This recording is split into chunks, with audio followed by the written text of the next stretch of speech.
We are out here in Los Angeles, and we have the pleasure of speaking to, what is your name? Amber. Amber. Amber, how old are you? I'm 34. Are you homeless? I am. How long have you been homeless for? I've been homeless on and off for probably, I don't know, like 10 years or so.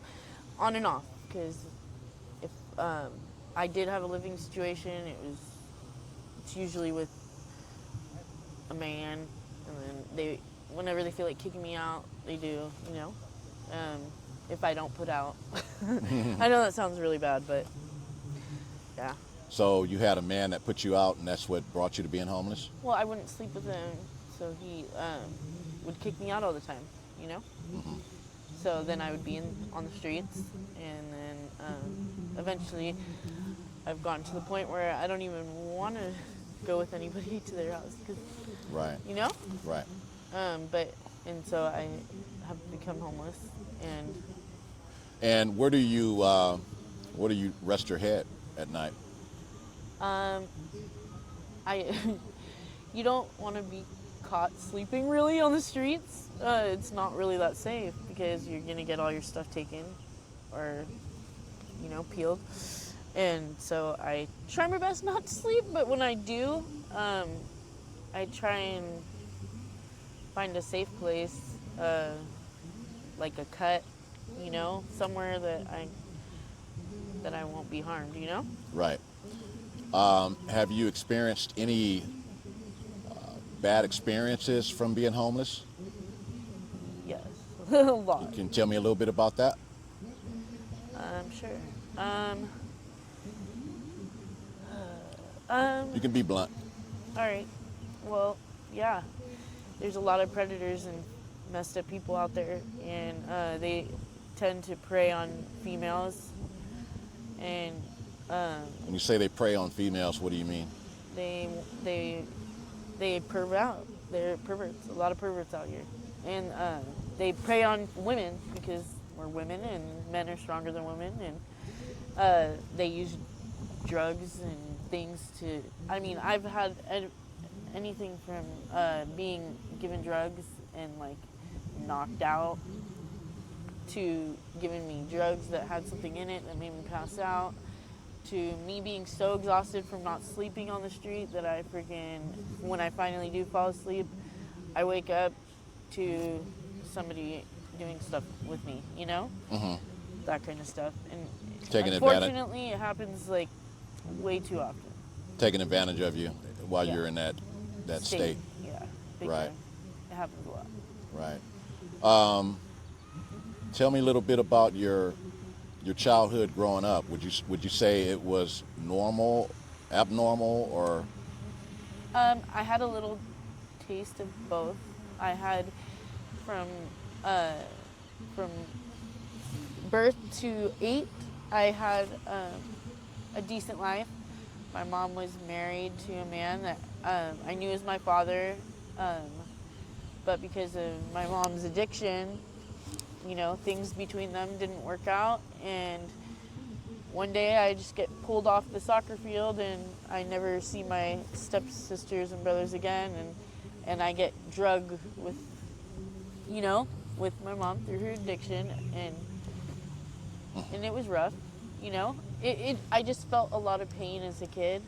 Like, I don't know, I just like always hurt because I like wanted my mom, and I don't know, it was hard.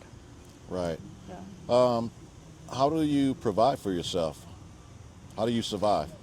How do I survive? I'm not gonna lie, I have, in the past, I have resorted to, but I, at the very bare minimum, because it's just hard on the mental. Like, so I just try my best to find any other way to do it.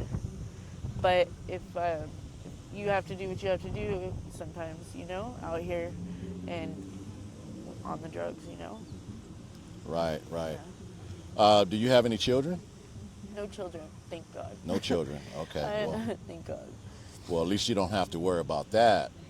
Yeah, I'm really grateful for that. Honestly, I would love the experience, but not in this state. You know what I mean? I want to get better before I would ever think of Do having you kids. have any plans to get better or improve your situation? Actually, I actually do. Um, I've actually been in contact with the mental health department here in LA, because I mean I just moved out here. I was homeless actually in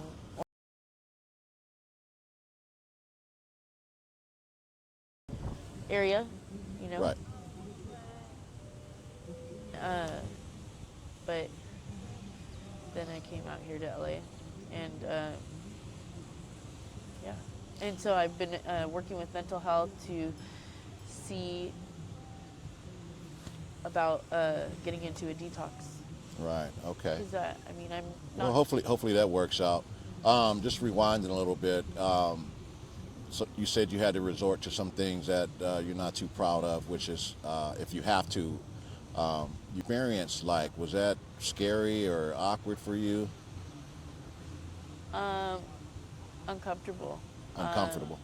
Yeah, it was uncomfortable. Because you don't know the person. You don't want to be doing it, but you are, and then you Was it? Did it get easier after that first time? a little bit. A little I bit. mean, I somehow found a way to numb that part. I just blocked that. My brain shut down that whole like like I don't know. It's My all. brain somehow to cope with it, it managed to like numb that area. The brain is crazy how it works, and like it will do what it has to do to cope with whatever you're dealing with in your life, you know. And so it eventually it got a It's little amazing easier. that it is amazing how your brain is equipped with that mechanism to overcome something that might seem to be, I guess you could say, traumatic at the time. It's kind of like a defensive mechanism, Yeah, almost protective. Yeah, so good thing for that. Yeah, so do you have any siblings, I do. I have a brother and a sister. brother and sister? Yeah, and they're not addicts.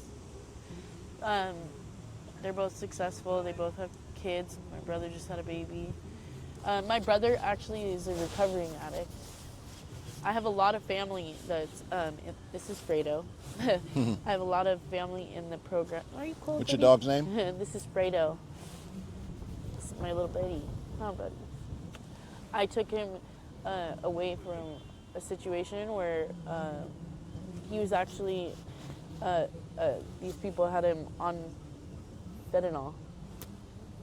Yeah, and so he had to detox and get him back to being normal dog. Wow. Who would do that? That is just, Really fucked up. yeah, what do they call that? Oh, Abuse of Very animal abusive. abuse. Yeah, that's Yeah. that's crazy, unfortunately. Well, he looks good now. It's a Yeah. good thing that he met you. He looks good. Thank you. Yeah. All right. Well, that'll pretty much wrap it up for this interview. It was nice talking to you. I hope that you find a way to improve your situation. If you choose to do so, if that's what you want to do. I do. I don't want this to. See, this is the thing. This is why I even agreed to do this. Is because, like, okay, yes, I'm in this situation right now, but like, I want it to be for something. Like, I don't want it to all this pain, all this suffering, to be for nothing. You know. Right.